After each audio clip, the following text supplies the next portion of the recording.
गुजरात के अरावली जिले में आउटसोर्सिंग भर्ती को लेकर कलेक्टर को ज्ञापन। अरावली जिले में आउटसोर्सिंग भर्ती प्रक्रिया में सरकारी परिपत्रों के उल्लंघन और अनियमितताओं के आरोप लगाते हुए जिला कलेक्टर को ज्ञापन सौंपा गया।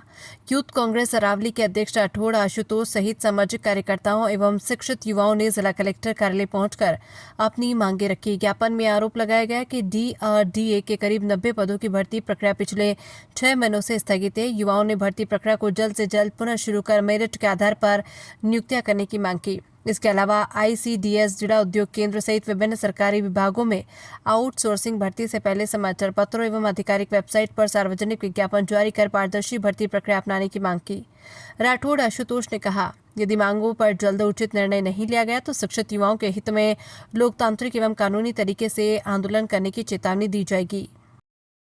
આજરોજ અરવલ્લી જિલ્લા કલેક્ટર સાહેબને આવેદનપત્ર આપવામાં આવ્યું કે અરવલ્લી જિલ્લાના વિવિધ વિભાગોમાં આઉટસોર્સિંગથી ભરતી થાય છે તેમાં જાહેરાત આપવામાં આવે અને અરવલ્લી જિલ્લાના દરેક યુવાને તક મળે, લાયકાત ધરાવતા યુવાનોની પસંદગી થાય, ઇન્ટરવ્યૂ થાય અને શોર્ટલિસ્ટ કર્યા પછી મેરિટના આધારે જ ભરતી કરવામાં આવે, જેથી સિસ્ટમમાં લાયકાત ધરાવતા ઉમેદવારોની ભરતી થશે અને સિસ્ટમમાં પણ સારું કામ થશે। અને આ બાબતે આવનારા સમયમાં રાજ્ય સરકારને પણ આ બાબતે રજૂઆત કરવામાં આવશે અને CM સાહેબની પણ રજૂઆત કરવામાં આ બાબતે આવશે કે આઉટસોર્સિંગ ભરતીમાં કાયદેસરની જાહેરાત થાય, ઇન્ટરવ્યૂ થાય ને મેરિટ